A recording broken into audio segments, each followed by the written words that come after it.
नहीं किया।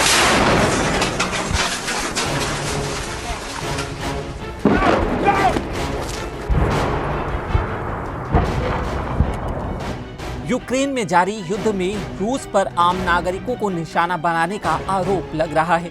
हालांकि दूसरी ओर रूस ने आम नागरिकों को निशाना बनाने के आरोपों से इनकार कर दिया है।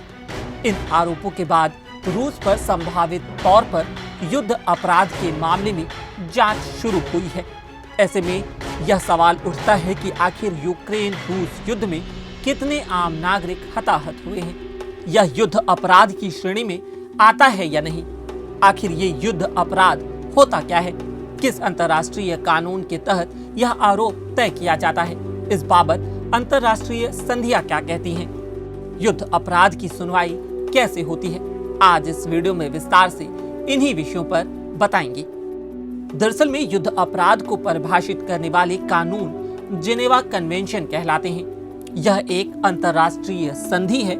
यह किसी भी युद्ध में मानवीय उपचार के लिए अंतर्राष्ट्रीय कानूनी मानकों को निर्धारित करती है। पहले 3 कन्वेंशन युद्ध में लड़ने वाले सैनिकों और युद्ध बंदियों की रक्षा के लिए प्रावधान निर्धारित करते हैं, जबकि द्वितीय विश्व युद्ध के बाद चौथा कन्वेंशन शामिल किया गया। इसके तहत युद्ध क्षेत्र के आम नागरिकों की सुरक्षा की जाती है। 1949 के जिनेवा कन्वेंशन को रूस सहित संयुक्त राष्ट्र के सभी सदस्य देशों ने अनुमोदित किया था। चौथे कन्वेंशन में युद्ध अपराधों की परिभाषा निर्धारित की गई है। इसके तहत जंग के दौरान जानबूझकर आम नागरिकों की हत्या करना शामिल है। इसमें अत्याचार या अमानवीय व्यवहार को शामिल किया गया है। इसके तहत जानबूझकर गंभीर शारीरिक चोट या स्वास्थ्य को नुकसान पहुंचाना भी शुमार किया गया है।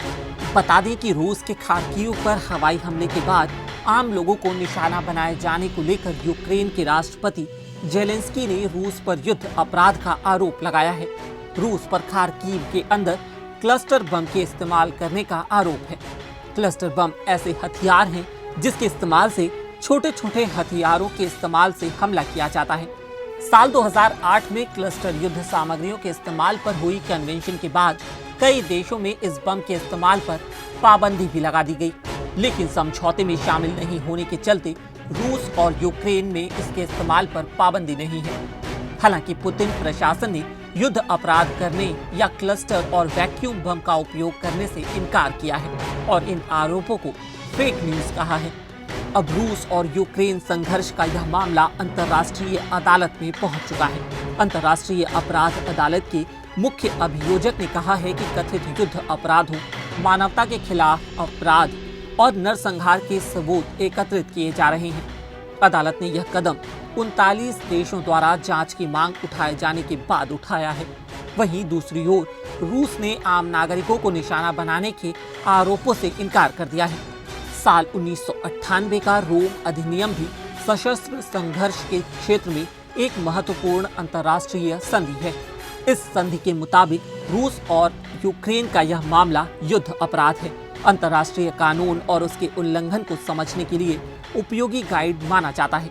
इसके तहत जानबूझकर आम लोगों पर सीधे हमले करना या युद्ध में जो लोग शामिल नहीं हैं, उन पर जानबूझकर हमले करना अपराध की श्रेणी में रखा गया है।